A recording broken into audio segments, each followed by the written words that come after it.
My name is Leonardo Muller Rodriguez, and I'm here for London TV Live with Professor Dr. Kathrin G, who is the CEO and founder of QubitNexis, trying to bring quantum computing to Switzerland.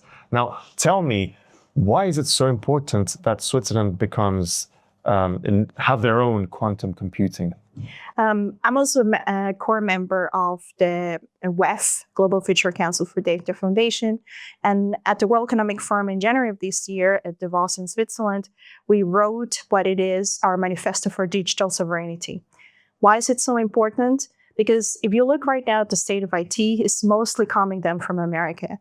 That means that through the current administration, even the data that is running in a local server could be used for national security purpose if deemed so. That means that data could be, in a way, then taken off without, let's say, the Swiss people making the decision.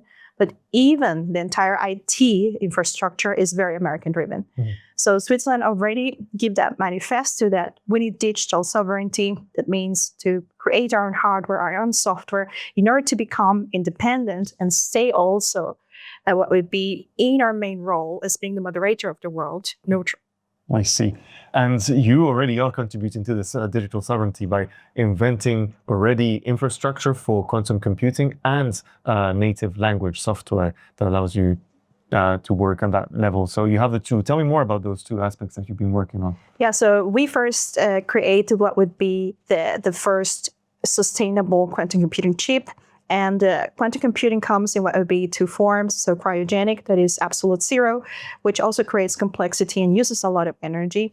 And what the area that we are researching on is in photonic base. Yeah, and the way this works is that it uses something that's called a squeezer. Think about an orange that you squeeze it, because we're talking about here about Schrödinger's cat, that you don't know exactly where electrons are positioned. Because the way quantum computers work, they use qubits, not bits. So imagine a coin that's spinning around and it's having 0 and 1s at the same time. But you more or less want to know where they are. So by pushing the photons a little bit closer together, we're able to do a probabilistic, what would be the calculation exactly what it is. And when we stop doing what it is, the entire electricity, which is the way that we stimulate the photons, they collapse in one state, and we measure that state. Uh-huh. And that's what we do to interpret. And then we have also high power computers. We have HPCs. Uh-huh. They have a digital twin of that in order to validate if the result is correct. All right. Because at the moment, there's around good 25 to 30% decoherence. That means they're error prone. All right. And with that particular validation, we know how much of that particular calculation was correct. Mm-hmm. Mm-hmm. So and also quantum computers don't have where it is memory or data. So it's coming from the HPCs. Okay. And in that way, we're able then to execute and do performance of what would be calculations that would be related to finance, related to health services. For example, completely personalized medicine for you, mm-hmm. For your entire family. We could execute your entire DNA code, which is very much code-like, and also with different type of viruses, different type of bacteria, different type of treatments, mm-hmm. and give you absolute personalized medicine within less than 5 minutes. All right. What would take around 10 years per person in order then to do an equivalent type of simulation. Mm-hmm. So that's what they're really good for. And that's why in the ecosystem for digital sovereignty, we bring that to Switzerland and also to Europe. Actually, mm-hmm. our lab is based here in London. All right. Mm-hmm. Yeah. And because we see here in London, there's a lot of talent and the talent that we need, mm-hmm. which is our main challenge, finding the right people. I see. You mentioned that this is a massive market that actually has too little talent. And you are really passionate about finding and training those talents. Tell me more about that aspect. Yeah, so if, just quoting what IONIQ and IBM and D-Wave are saying in America, that this is projected to be a $1.5 trillion US market. The type of talent that we need has to be multidisciplinary. That means we need people that don't get discouraged computer scientists. Yeah. So after you study AI, please go study physics, photonics, philosophy, or material engineering, as well as human center, what would be then computer science or cryptography. But we need people to be multidisciplinary. I myself have 6 degrees. 6 degrees, can you rename them? Yeah, so I'm a computer scientist, I'm a software engineer, but I've also studied business in order to be able to be an entrepreneur, and as well as cybersecurity, and also leading innovation and change. Because what you see now, innovation happens by the day. What used to take decades, just 20 years ago when I used to live in London, now every single day you hear there's a new AI, there's a new innovation.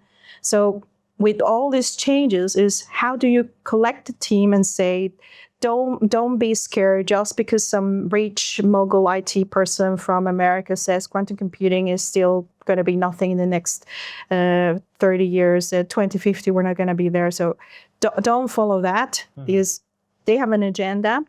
And the important thing is that I pick up my students and I inspire anyone. I do several talks at universities worldwide, at conferences, to tell them, please go and become the new role of the future. Become the new role of the future. And you've kind of given out the disciplines one should be learning and multidisciplinary for other, which is very important to hear. And just sort of finishing up, you've are pioneering in engineering with quantum computing, and you've mentioned that quantum computing will allow to accelerate so many calculations. Things that you say that can take 2 millennia nowadays will take a few minutes with quantum computing. And this digital sovereignty is something you're very much championing. What do you hope to see in the future with quantum computing, with sovereignty? What do you want people to know? That's an excellent question, which is when I'm raising awareness to everyone, that companies, countries, they should all be prepared for what would be the next level of quantum computing, what would be the post-quantum cryptography. Because in 3 years, we would be able then to break two-factor authentication and any kind of what would be, let's say, cryptography that you see. You can break what would be a crypto wallet within an hour. Yeah. Even in the research level that we are right now, once they become industrialized and once we're finished with our industrialization in 3 years, imagine that could become a huge havoc in the finance industry, particularly anyone that is betting on crypto, if there is no new type of what would be then post-quantum cryptography, cybersecurity. So that is the area that I make a lot of awareness on. I see, because cybersecurity will be a massive thing, especially with this extremely accelerated calculations capacities. And once this technology follows in the wrong hands, we already see what it's already happening with Gen AI script key is creating malware. Imagine people right now using that to late and bring ransomware to entire banks, to entire infrastructure. We're going to see what would be then a lot of what would be blackouts being caused by these kind of cyber attacks for whoever is not prepared. So that's why it's so important then to raise this. This is why we also offer consultancy services and advisory. And I also am an advisor to politicians. I also do lobby at the United Nations on this, fighting for people digital rights, to understand that we need to have a stable IT if we want to also have a stable socioeconomic situation. Thank you so much, Professor Dr. Kathrin G. Thank you so much. It's been a pleasure to speak to you.